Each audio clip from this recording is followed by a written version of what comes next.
You may ask yourself, why should you help continue this project?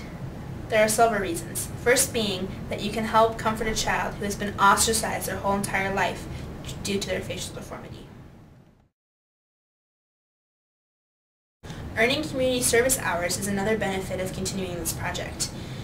It looks great on college resumes or job applications.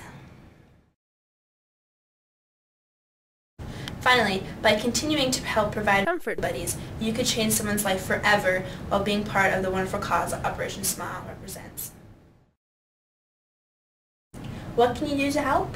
You can make child-safe toys that will be donated to Operation Smile. I have provided instructions and patterns that can help you get started. Or you can work with the community to collect toys to donate. Suggested areas would be church, sewing groups or yarn groups, or people who are looking to earn community service hours. A lot of the community is interested in helping a good cause such as this. I made this poster board to take around to groups who are interested. You have over here just some details of Operation Smile and kids with before and after surgery. This is where the toys are going, and these are some tidbits about the country. You can host workshops where a group comes together to make the buddies to donate. People of all ages will have fun helping. There are a few guidelines for the buddies that need to be followed. Most important, the toys must be safe for small children. There can't be any parts that could come off and be swallowed. So no sequins, Google eyes, pom-poms, etc. Also, the toys should be small since there is limited cargo space on the mission trips. We recommend around 6 inches or smaller. Finally, the toys you provide reflect on you, your organization, and your country. Please make sure you provide a toy of good quality. There are several resources you can use to help you make comfort buddies to donate. The library has a lot of craft books that will give you ideas and instructions for making toys. The internet has websites with free patterns and ideas. There are usually craft groups like yarn and sewing clubs who can give you some help. Some suggested toys you can provide are puppets, bracelets, felt or yarn toys, and stuffed dolls. In the next video sections, I have given you some ideas on how to make each of these. It is very simple to take a sock and turn it into a puppet. Just sew a face on one side and a mouth on the other side. We use felt for our faces.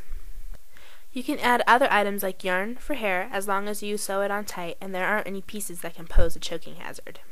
Use toe socks to create interesting puppets. Create changeable faces for the puppets. Just add snaps to the back of the faces and on the socks. We're doing the base for your hand puppet, so you just take a piece of paper, put on the fabric, make sure it's big enough for your hand and that there's room for seams around the outside. And if you want your puppet to be the same on both sides, just take the fabric and simply fold it in half. That way you just have to do one simple easy cut instead of wasting time for 2 of them. After you do that, we always want to conserve the felt, so the fabric, excuse me. So move it closer to the sides, and then just take some straight pin. You can start pinning, and as you pin, make sure it goes through both pieces of material. Once you have that all done, you can just start cutting it out. You can mix and match fabrics, having one side have it like that, or one side's like that. It's whatever you want to do. Once you pin it, have your 2 fabrics together, you sew it around either using your hand or a sewing machine.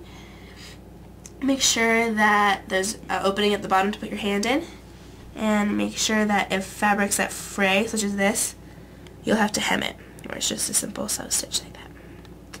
Once you finish sewing and hemming, you have to clip around the edges and up here on the curve so the fabric doesn't bunch. But once you've done all that, you just take it and flip it inside out. Voila! Hand puppet.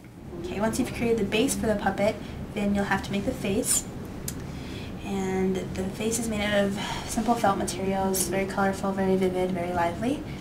And you don't have to use whole pieces even. We're trying to be resourceful because that way we're saving stuff. And the pattern, we create a pattern just because it makes it more neat and easy to use to make the patterns, as we see here.